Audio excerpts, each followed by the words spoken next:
Welcome to an exciting episode of Rebellion's educational series. We're here with Nikita Fadeev, a fund manager from Fasanara Capital, whose long-short crypto fund has done fantastic the last few years. And I've been following him on LinkedIn. He's a very bright guy. I'm excited to have him on. Nikita, thank you so much for coming on today. Thank you very much, Alex. Excited to be here. Oh, my pleasure. So first off, do you have a long-term price in mind for Bitcoin over a 5 or 10 year period? Actually, I don't, and we don't spend too much time, thinking about this. It's quite difficult, I would think, to pinpoint a number, and it's really dependent on what things happen. Do you have any overall macro theses on crypto? Do you feel, for instance, that Bitcoin will emerge as the winner? Do you think that there's value in Ethereum, XRP, Ripple? Are there any you're leery on? Well, I think there is a lot of value, and the adoption being growing ever since the past few years. Like the infrastructure was keeping up, and now you can hold and custody and get exposure in a nice and tax efficient way for most of the currencies. But in terms of just buying the potential and the growth of these coins, I think a good case could be made for a lot of them. And yeah, we are very excited about. But is there one you're scared of specifically, or there's one you're, not confident in? Well, I think Ripple is a problematic one somewhat, just purely because of regulation and how they're structured and so on. What do you feel about Ripple's tie-up with MoneyGram? Do you have an opinion on that? No, not really. I haven't looked much into. No, a lot of people have criticized Ripple for, really kind of playing into being a vehicle for nefarious capital exchange. And so, many people feel that their tie-up with MoneyGram was, not the most kosher. But do you think Bitcoin will emerge past the others as the clear favorite, or do you think it will just be one of a few? I think it's gonna stay around for a long time, and it's gonna be the number one, at least in my mind, just because it's the first one, the purest, and the longest something survives, the higher. So is there a chance that someone just won't want Ethereum because why own Ethereum when you can own a Bitcoin? Well, it's very different value proposition. I think Bitcoin right now appeals as a digital gold kind of thesis, while Ether is more of infrastructure, kind of picks and shovels, and there is so much that build on top of it, and the adoption being quite steady and fast paced, and the decentralized exchanges and so on. So when you mean? So you're talking about? Could you expand on what you mean by the infrastructure? Sure. So basically, the idea of Ether is to facilitate somewhat creation of this ecosystem. During the summer and even actually a little prior to that, we've seen a big uptick in DeFi, and DeFi stands for decentralized finance. The idea being that you can have a centralized exchange where you do KYC, you onboard, and you trade on it. While what you can do is you can create these protocols that would facilitate this P2P trading. And that's had a really big breakthrough over the summer, where some of these protocols started to gain traction, and liquidity picked up so much that these days on Uniswap, you can see volume of if it becomes a transactional item, then of course the life is, going to be quite bright for that one. But what about XRP? Do you see an individual value proposition for XRP? Well, not really. But again, our business proposition and what we are doing is very different from You guys are time series, short term, neutral portfolio in terms of your fund. I understand that, but I'm curious about your XRP feelings. Do you think that that is one that could disappear in 10 years? Well, again, I'm not sure. Maybe it will, maybe it won't. It goes through a bit of regulatory hurdle these days. Gotcha. And yeah, for us, what we do is pure market neutral play where we just profit from volatility and active management of different exposures. So it's purely market neutral on the most liquid coins. Did the run up from 9,000 to nearly 40,000 surprise you? Or I guess 42,000 it hit, right? Yes. Well, yeah. I mean, like I think when Bitcoin was at 3.5 back in March, that was quite low on everyone's morale. But as blockchain shows, a lot of people bought the dip and did quite well. Kind of calling whether surprising or not surprising. I guess one of the biggest catalysts was halving, and now I think it's getting more and more priced in. Again, we're not trying to speculate whether it's fully priced in or there is still way to go. Nikita, my friends, the Winklevi twins, believe that Bitcoin should have the same market capitalization as gold. Do you have a comment on that? Well, which implies 400,000 a coin, by the way. Well, I think it's just like simple heuristic sort of like you go for a simplification, like rule of thumb.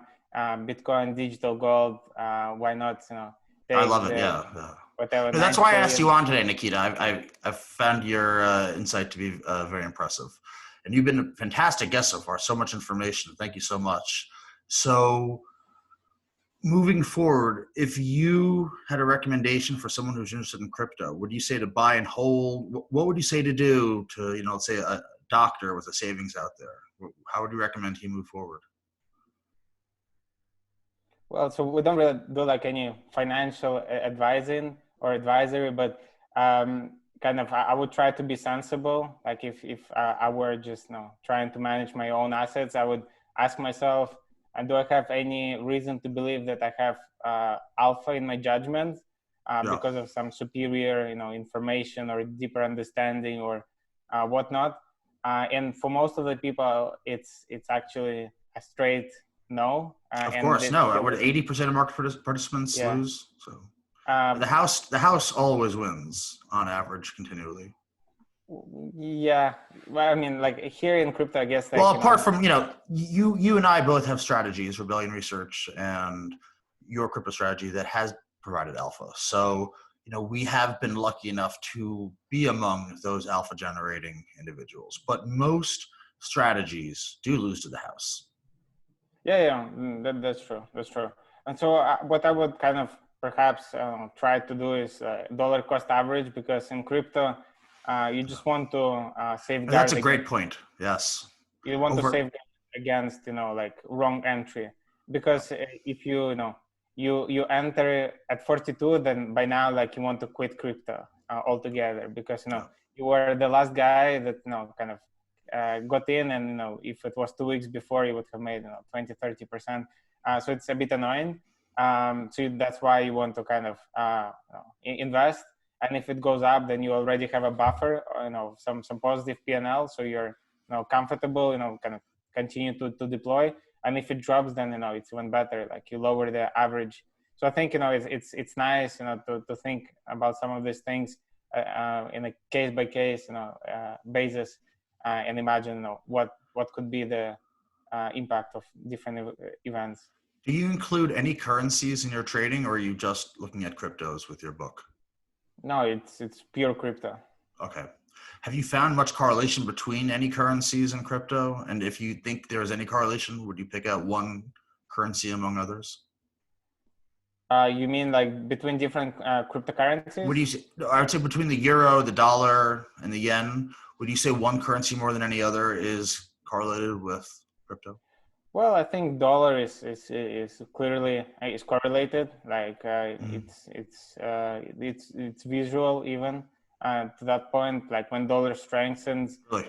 There is some noticeable effects. But it's always a bit difficult to do some of these comparisons, because it could be just spurious correlations and not really causation. But it nicely can be backed up with some hypothesis.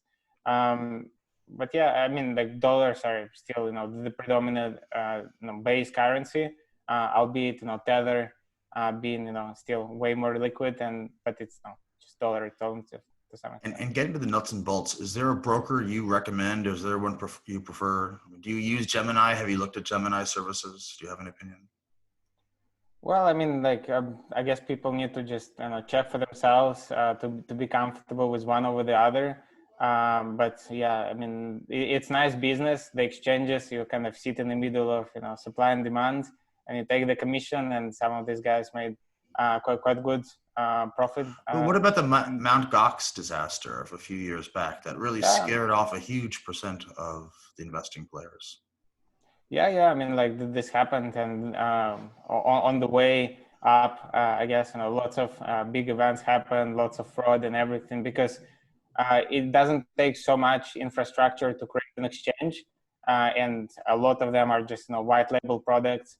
Then you just need to market it, and if it works out, then it works out. But in practice, it's not as simple as that, and that's because like in crypto, you're trading directly with the exchange, so it's not through a broker, and that's like a big difference, especially for derivative exchanges. So what type of trading fee do you pay? So there are usually lots of tiers. So for example, if you make if you do less than $50,000 in turnover per month with a given exchange, then it's usually one tier. Then it could be higher volume and lower fees. But it's to give a range between like 50 bips, that could be the highest for the taker order, but it could go as low as 1 bip for like the most advanced and like high volume. It could be even lower than that clients of these exchanges. Wonderful. Well, congratulations on your fund success. I know you guys have had absolutely just blockbuster returns the last few years. Do you have any parting thoughts for our viewers? Sorry? Do you have any parting thoughts for our viewers? On our performance or crypto, the market, whatever you. Well, I guess like it's been quite exciting to observe the infrastructure pick up in the industry. Like when we were starting like 2-3 years ago, doing the research and just learning about this exchanges and everything. Like they've come such a long way in terms of availability of products, how efficient it is now, and how easy it is to do certain types of trades. And some products just simply didn't exist, and liquidity was nowhere there. So now it just kind of picks up in terms of availability of coins, and now you can trade quite a lot of strategies. And now like this idea of like sectors start to pop up, which is quite interesting, where you think some like Web 3.0 or like some privacy coins or some exchange tokens. So there is like a bit of competition between them, and you can do some like a value growth type of trades, which we don't do, but like one could think about. Do you have any comment on Doggy coin, the Elon Musk? Dogecoin. Yeah, like the background of it was like a meme, and one guy just created the coin. Like it does nothing, and like once a while it just picks up steam, and Elon Musk likes it. Or I guess why not? And it's been going quite exponentially the past few weeks. Hot air rising. Wonderful. Well, Nikita, you were a fantastic guest. Thank you so much, and continued luck with your success. Be safe and be well. Thank you very much.